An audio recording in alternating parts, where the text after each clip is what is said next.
Hi, so the point of this video is to help people with their worker empire and explain why it makes money, all the things in between. Everybody makes a video and they don't really tell you why it makes money and what you're supposed to do with those ingredients. This will go over everything.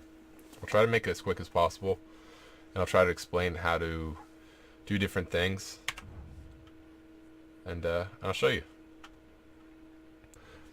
You want to pick a home base. I recommend Heidel. You can choose whatever you want. Pick a place that you can start processing a lot of beer to feed your workers. And whatever you choose, make sure you have enough CP. Heidel's a good starting place. It costs about probably 60 CP to get started. That's your contribution points. How you level that up is your choice. Mostly probably through Black Spirit quests to get at least some. I'll let you figure that out. But let's start. So, to start off your worker empire, you need certain houses. To buy houses, you click on a city, and you can look at the little houses, and you can buy whatever you choose. Depending on what you want, there's even a search function where you can separate it, and it'll point to whatever houses offer what you want.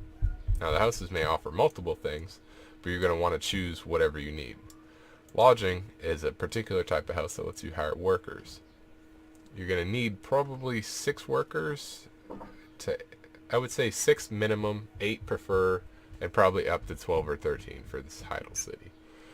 However in-depth you want to go or how many you have, it's strictly up to you, but that's what you want to do.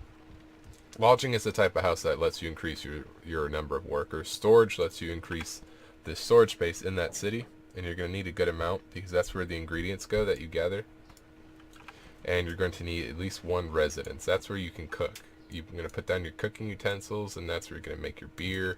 You can put down your bed to get back energy and stuff like that. You're going to need 1 of those. I recommend the one right next to the bar because that's where you buy the ingredients to make stuff other than what you gather. For particularly in beer, you're going to use like a starch, so that's either wheat, potatoes, or corn. You're going to use that plus just random shit that you buy from the store for the ingredients. Workers. So how you get workers is you come over, you may even have a contract, a special contract to hire a good worker from different events, but in the case that you don't, you'd go over to a work supervisor and you click contract workers. It's going to cost you 5 energy to give you an option to hire a worker. You can buy them for cash, but I think that's kind of stupid. You can hire a worker, and the goal is to hire one that's blue quality or above, that's skilled. The reason why is every 10 levels they can go for a promotion test. It takes about 24 hours. If they pass, they get promoted. If they fail, they don't.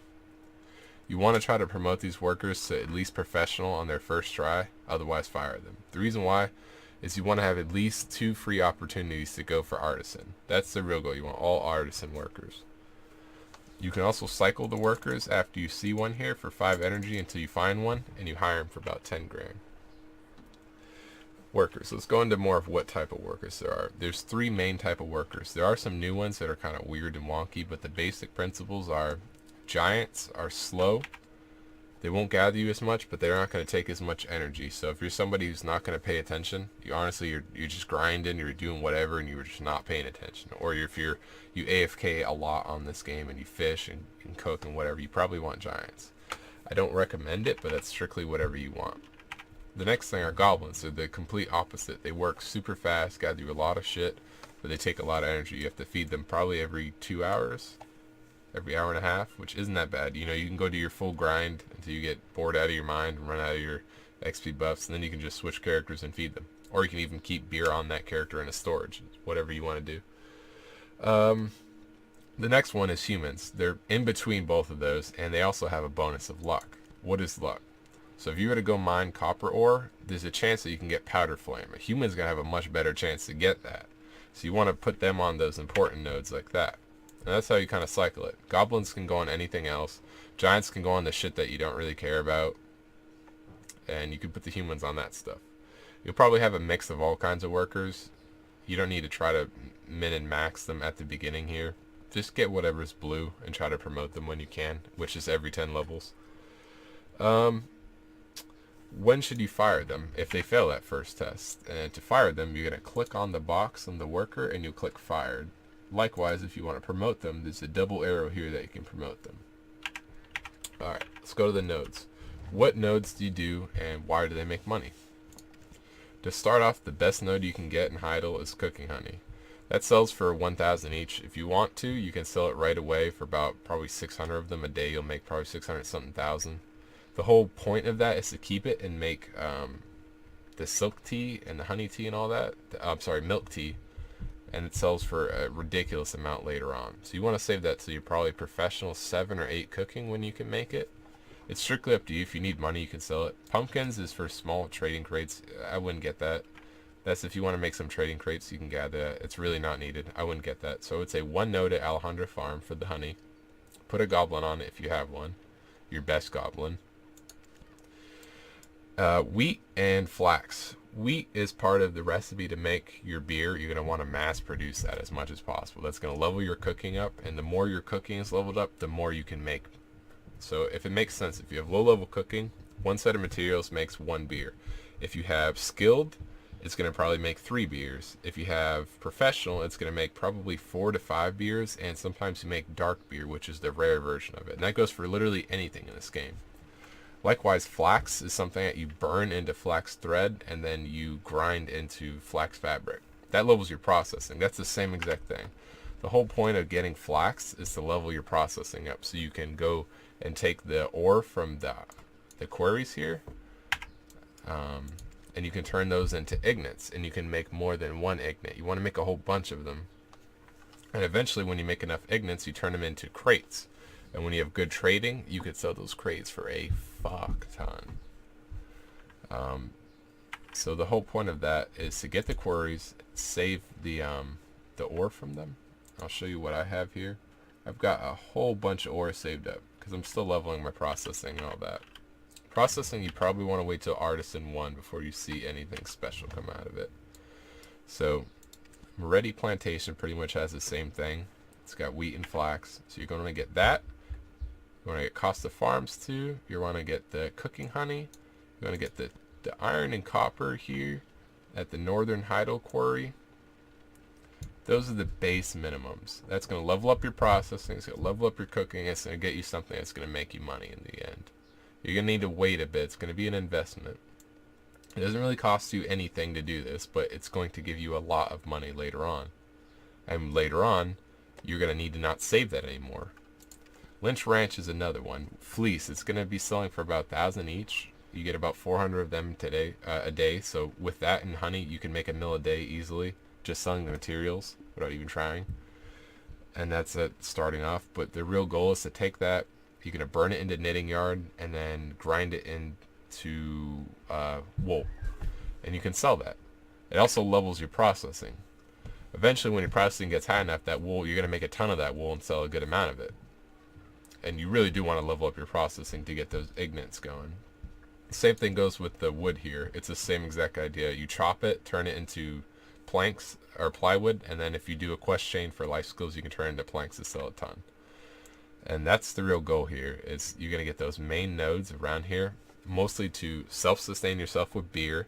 You're going to want an over excess amount. You can sell the beer if you really want to make money, but you want an over amount of beer because you're going to build the empire and you're going to start stretching it out. The places further away, like Port Afaria, where you get dried fish. Just to touch on that real quick, that's a really good money maker. I started less than a week ago and there's 6 mil of fish in here.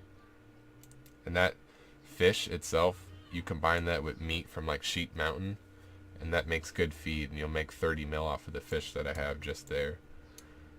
By the way, Sheep Mountain, if you don't know, is up here at Lynch Ranch. It's where most people go to cut the sheep up with butcher's knives to get meat to make good feed, and they'll get sharps and hards from there. When should you expand? You should probably expand when you have enough energy and enough CP to fill a full city. So right now, I've got Heidel stacked. I've got everything I want. I even have a Vela node that has iron up here, and I have a Gilsh node down here that has iron as well. So this city's pretty much all set. I've got enough to feed all these workers. I've got enough to feed the workers over here in Port Afaria. And I've got enough CP to start another city. Probably skipped over this a little bit, but let's say you didn't know how to invest in a node. You would click on a node, you would click invest. If you don't have a value pack, you have to actually go to it. And if you want to click on the little circles, you click on themselves and you have to invest in those. When you have invested in a node, you can click on it, and you can click on a little option here, and it'll let you select a worker that you want to send to that node and how many times. The max is like 50,000, so not that that ever matters, but you set them for the max amount of time on a node you want, and it has to be invested in. You can take the investments out of the nodes at any time if you decide to change your mind. It's not like energy or anything where you really put too much into it. But that's the basics of it. And if there's any questions, let me know. Oh, one more thing I forgot too is just to show you real quick how you do some of the processing.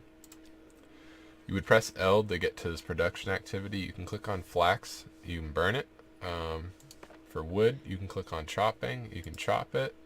Once you burn the flax and you get flax thread, you can grind it to turn into flax fabric. This goes the same thing with fleece. You burn fleece, and then you grind the knitting yarn. If you were to make beer, how you do that is you go into place mode and you place down one of your cooking utensils here. If I had one in my inventory, it'd be like right here. You'd click on it and place it, and you read the little options. You can place it. When you do finally have it placed, you exit. You go over to say cooking utensils. I would recommend you Google the materials needed to make stuff, but like say you were going to make beer, you put in whatever the ingredients are, and then you click continuous production, and you can make as many as you want. And that's how you make it.